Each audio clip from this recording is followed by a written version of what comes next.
రావట్లేదే.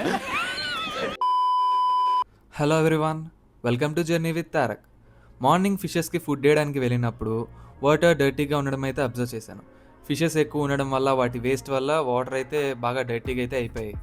So ఇందులోకి ఒక sponge ఫిల్టర్ని తీసుకొద్దామని అయితే ప్లాన్ చేశాను. వెంటనే పెట్ షాప్కి వెళ్ళి ఒక స్పాంజ్ ఫిల్టర్ని అయితే సెలెక్ట్ చేసుకున్నాను. అండ్ పెట్ షాప్కి వెళ్ళాక కొత్త ఫిష్లు తీసుకోకపోతే మనకి మనసు ఒప్పుకోదు. అందుకనే ఒక బలూన్ మోలి 2 గప్పీస్ అయితే ప్యాక్ చేయించుకున్నాను. అలా వెనక్కి తిరిగి చూసేసరికి పాండా ప్లాటీస్ కనిపించాయి. వీటిని ఎప్పుడు నేను ఇన్స్టా రీల్స్లో చూడడమే కానీ లైవ్లో ఇదే ఫస్ట్ టైం చూడడం. అందుకనే ఇవి కూడా ఒక పేరు తీసుకొని ఇంటికైతే వచ్చాను.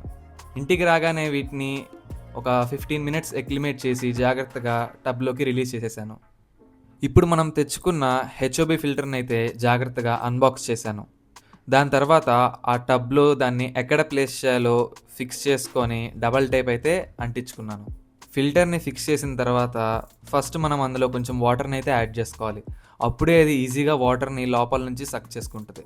స్విచ్ ఆన్ చేయగానే అది వర్క్ అవ్వలేదు, వాటర్ని పైదాకా లాక్కోలేదు. ప్రాబ్లం ఏమైందంటే మనం దీన్ని హైట్గా అయితే ఫిక్స్ చేసాం. జనరల్గా ఈ హెచ్ఓబి ఫిల్టర్స్ అంటే హ్యాంగ్ ఆన్ ఫిల్టర్స్.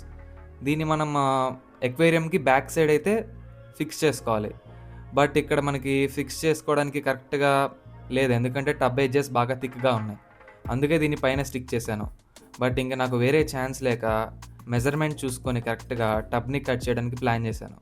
మా మదర్ హెల్ప్ తీసుకొని ఆ నైఫ్ని హీట్ చేసి టబ్ని అలాగోలా కట్ చేసి ఫిల్టర్ని అయితే ఫిట్ చేసేసాను. ఇప్పుడు ఫిల్టర్ చాలా బాగా వర్క్ చేస్తుంది. ఆ ఇంపెల్లర్ కూడా చక్కగా తిరుగుతుంది. మంచిగా ఫ్రెష్ ఆక్సిజన్ బబుల్స్ అయితే వస్తున్నాయి. అండ్ ఫిషెస్ కూడా చాలా యాక్టివ్గా ఉన్నాయి. అసలు ఈ ఫిల్టర్ ఈ టబ్కి ఒక అందం తీసుకొచ్చింది. చక్కగా ఒక మినీ వాటర్ ఫాల్ లాగా చూడడానికి చాలా బాగుంది. And out of 13 baby mollies 10 baby mollies అయితే సర్వైవ్ అయ్యాయి. చాలా యాక్టివ్గా కూడా ఉన్నాయి.